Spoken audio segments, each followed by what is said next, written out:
Ah, ok, merci beaucoup. Ok, Papa de Gaulle, Papa Didier, Papa Jonas, je voulais juste faire cette vidéo pour expliquer en général la vision, donc par rapport à l'activité qui est prévue la semaine prochaine. Alors, je pense que vous allez travailler avec l'équipe sur place, mais ce qui est important, c'est qu'il faut savoir que quand on vient pour collecter les informations, ne pensez pas que et ils vont toujours peut-être dépendre de vous, ou soit ils dépendent de ce que vous allez leur dire. Donc, ils vont exploiter tous les moyens pour savoir si réellement l'organisation existe, si réellement tout ce que vous allez dire, c'est vrai. Ce qui veut dire que même les gens qui sont tout autour de vous, vous devez leur quand même les préparer. Donc, les préparer et les staffs, les membres, ceux qui viendront, vous devez aussi leur préparer pour qu'ils puissent quand même, qu'on puisse avoir une cohésion ensemble. Donc, c'est ça. Et rappelez-vous, quand un bailleur de fonds arrive sur place, la première des choses, il a besoin de comprendre ce que vous êtes. Il a besoin de comprendre vos faiblesses. Il a besoin de comprendre aussi votre capacité. On n'a pas toujours besoin de mentir. Donc, on peut dire les choses peut-être pour renforcer les dossiers, mais il ne faut pas aller au-delà. Donc, dire les choses peut-être que nous, on n'aura pas à mesure de prouver. Donc, ça, c'est un. Deuxièmement, ils ont aussi besoin de comprendre nos faiblesses. Donc, et les faiblesses doivent être les choses dont ils sont à mesure de donner la réponse. Donc, par exemple, les faiblesses liées à l'argent, on peut le dire, mais on n'y met pas vraiment l'accent.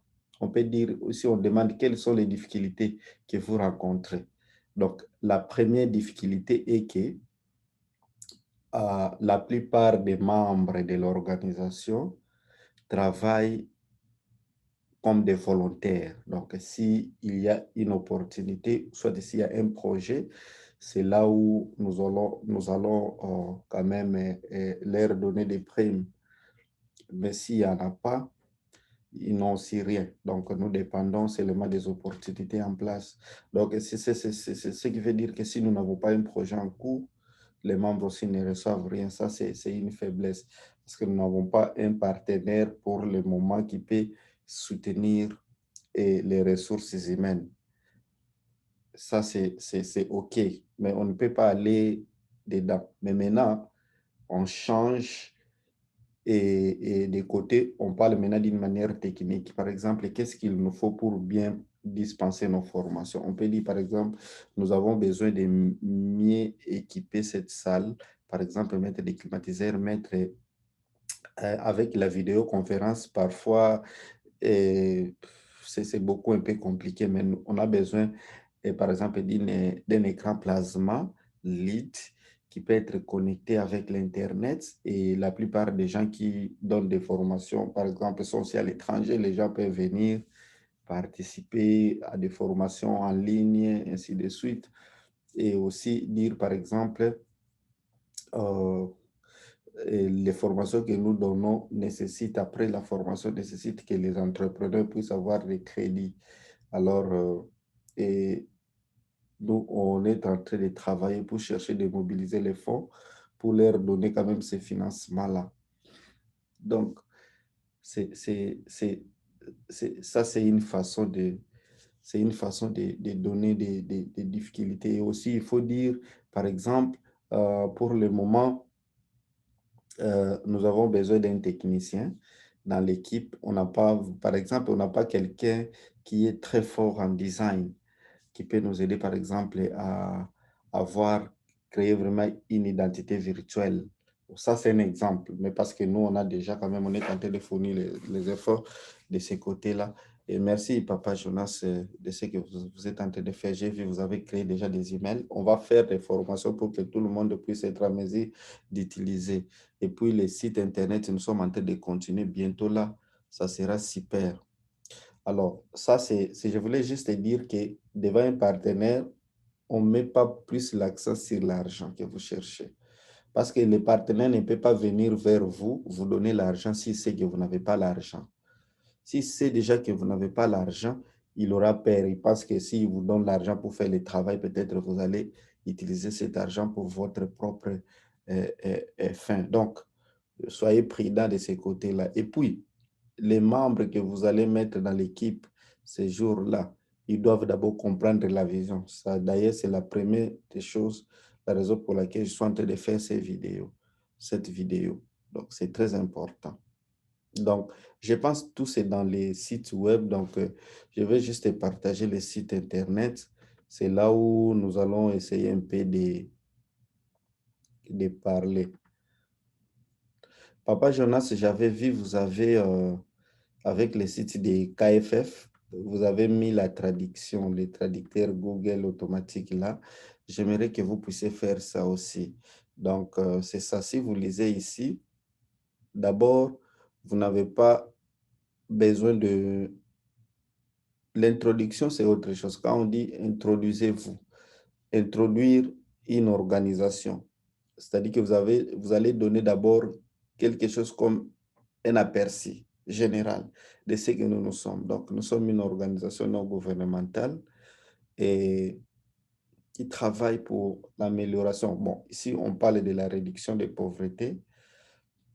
Donc, on peut parler aussi de l'amélioration des conditions de vie des personnes diminuées. Donc, ici, je parle des jeunes désœuvrés, mais spécialement les personnes avec handicap. Donc, nous pouvons, nos actions ciblent toutes les catégories de jeunes, mais nous mettons plus l'accent sur les jeunes vivant avec handicap parce que nous estimons que ce sont eux qui sont plus affectés par la pauvreté.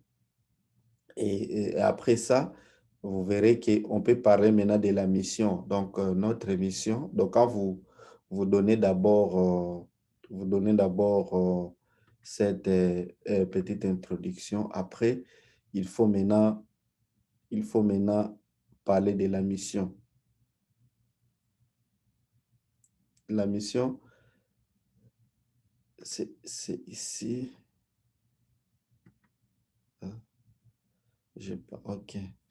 Donc, c'est ici. Notre mission, c'est de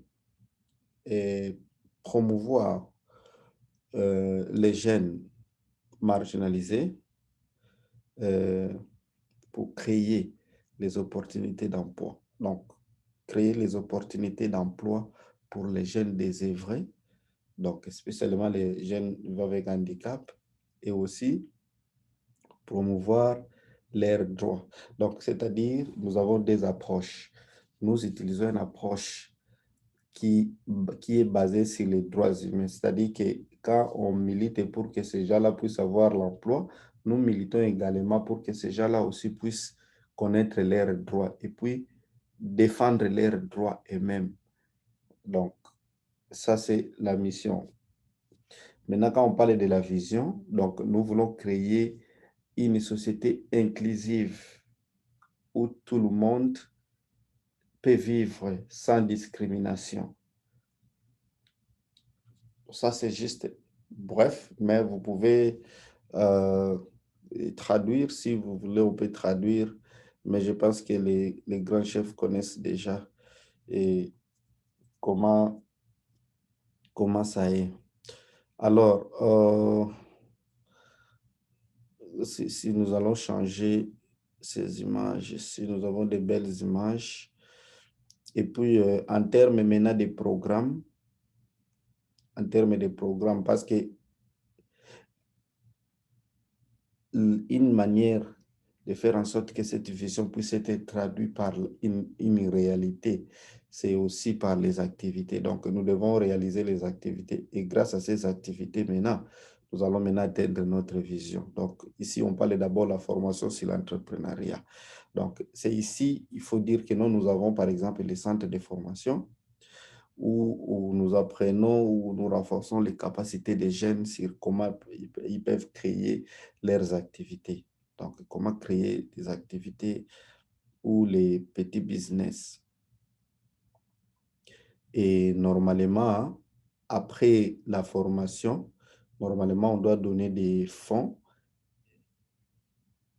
les financements. qui peut être un don ou un crédit. Mais malheureusement, pour le moment, nous n'avons pas encore, nous n'avons pas encore euh, fait ça. Donc, nous n'avons pas encore commencé à faire. Soit, vous pouvez juste dire on a arrêté parce que nous n'avons pas de fonds, mais avant, on faisait, on donnait quand même des crédits. Nous avons plus ou moins 10 personnes qui avaient reçu des crédits. Mais malheureusement, pour le moment, il n'y a pas de fonds pour continuer ça parce que souvent, quand tu finis la formation, il y a certains qui ont besoin juste des fonds pour continuer.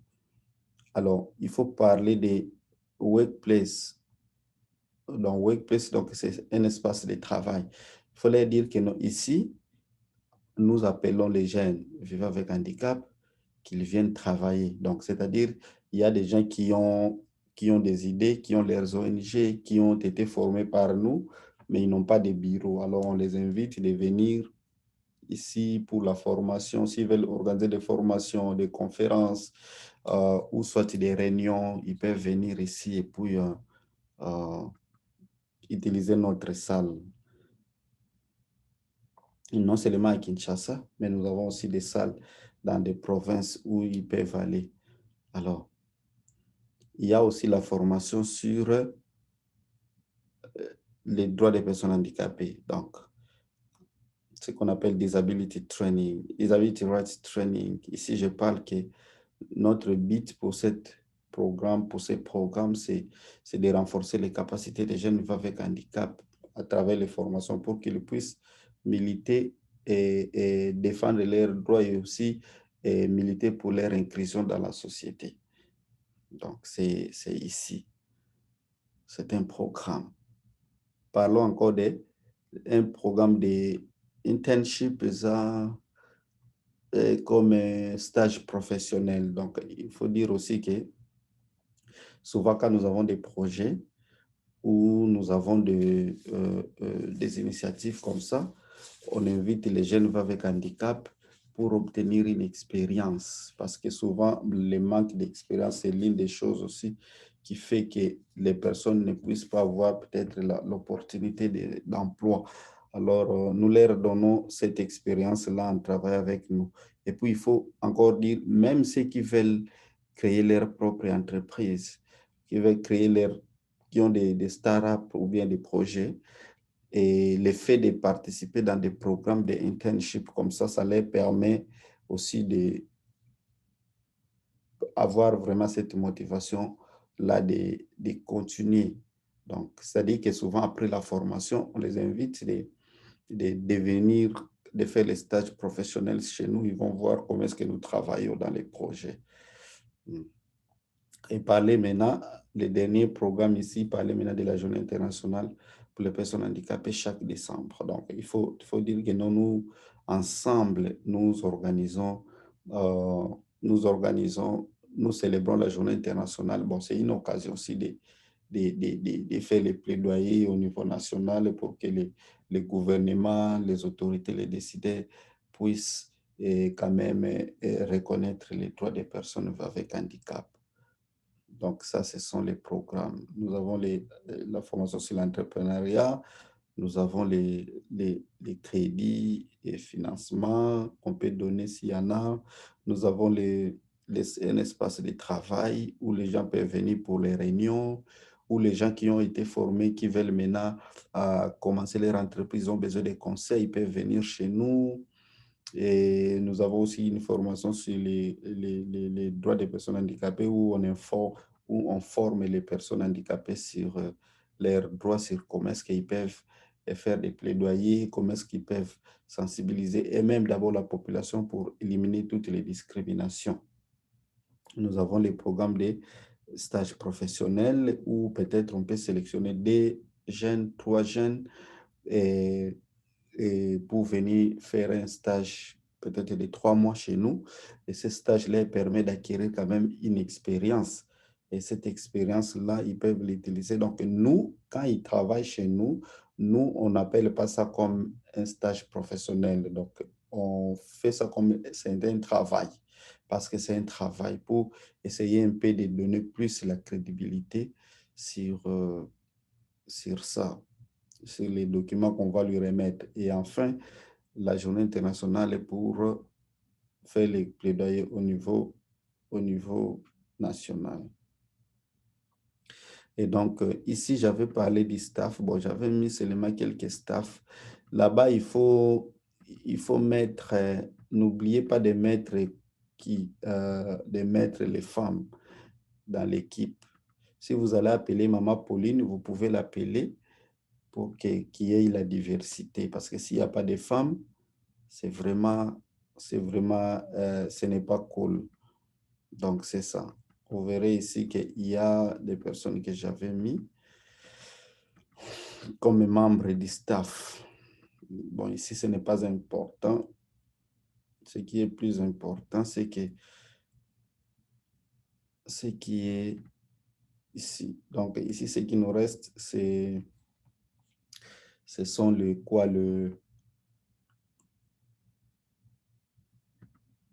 les activités réalisées.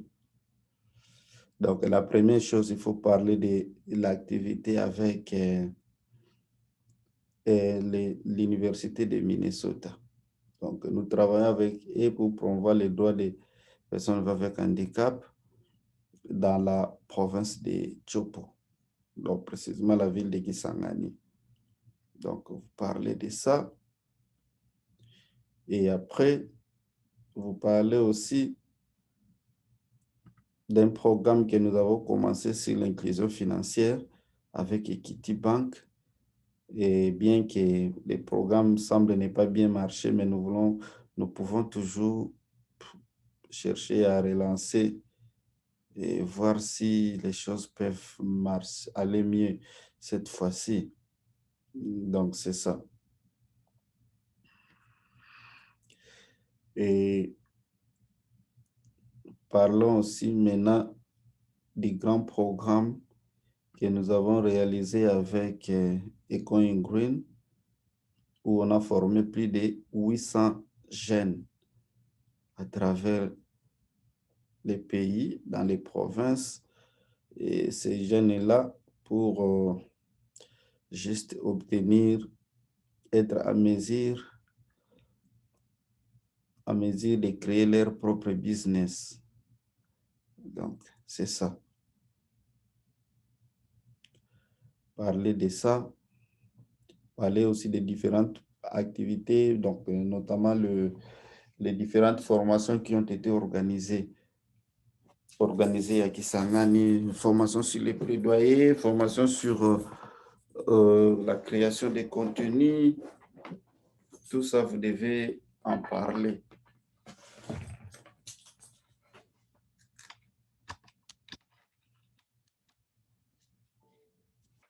Donc, c'est ça. Je pense que j'avais aussi...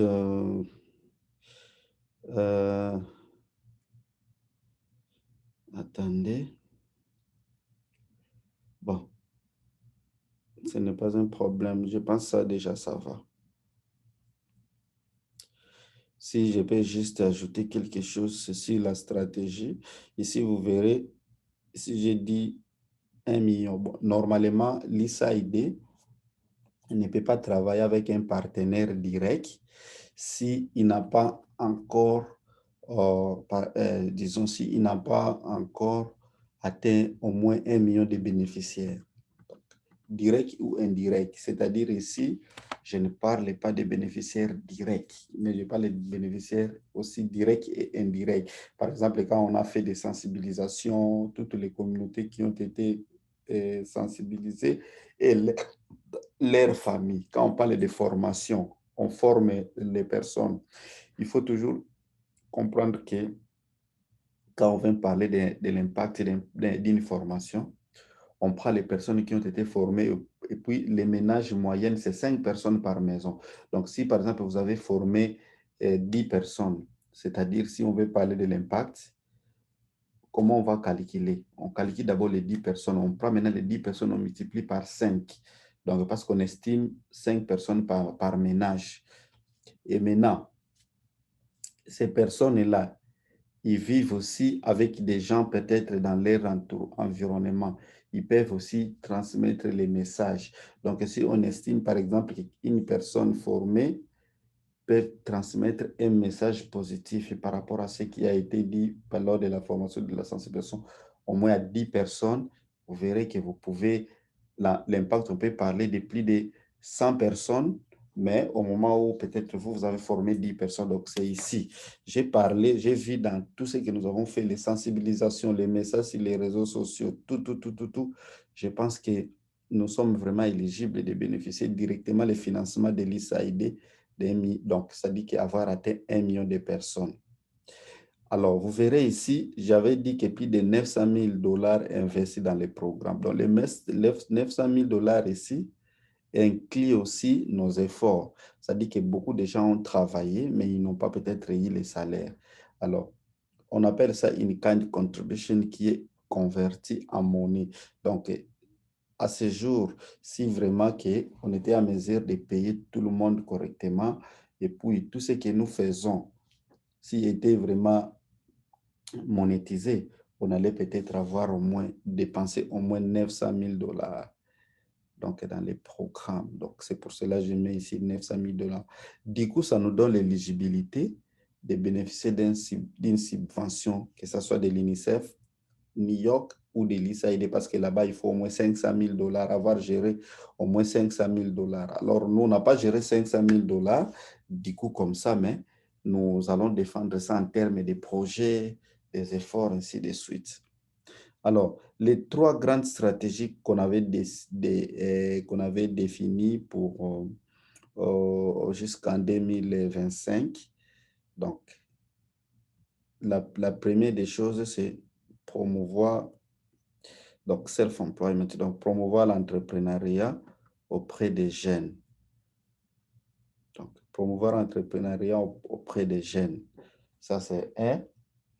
Deuxième stratégie, c'est donc éliminer les barrières, donc créer workplace, donc vous savez, dans les milieux du travail, éliminer donc les barrières et les discriminations pour les jeunes avec handicap au milieu du travail.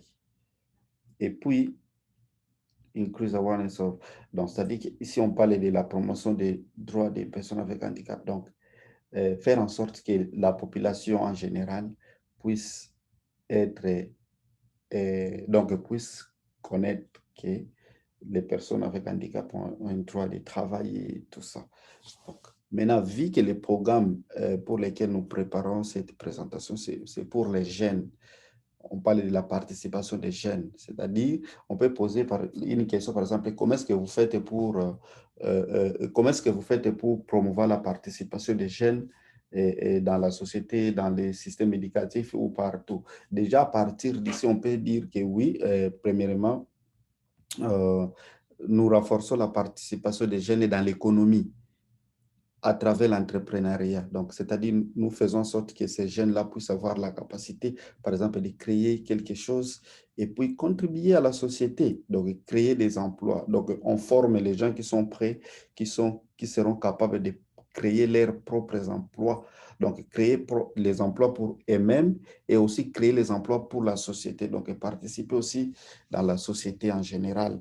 Et puis, deuxièmement, donc, ici, éliminer les barrières dans les milieux du travail. Donc, créer un environnement de travail qui est inclusif. Donc, nous faisons en sorte que donc, nous travaillons avec, par exemple, les entreprises. Nous donnons des formations aux entreprises pour créer un environnement de travail propice. C'est-à-dire que puisque ces entreprises aussi, ils ont une obligation d'embaucher, par exemple, les jeunes avec handicap. Mais maintenant, ici, c'est pas seulement les entreprises que nous formons même aussi les jeunes eux-mêmes pour qu'ils puissent rencontrer les expectations. Donc, c'est-à-dire, ici, par exemple, je donne un exemple. Ici, on est en train de chercher un candidat.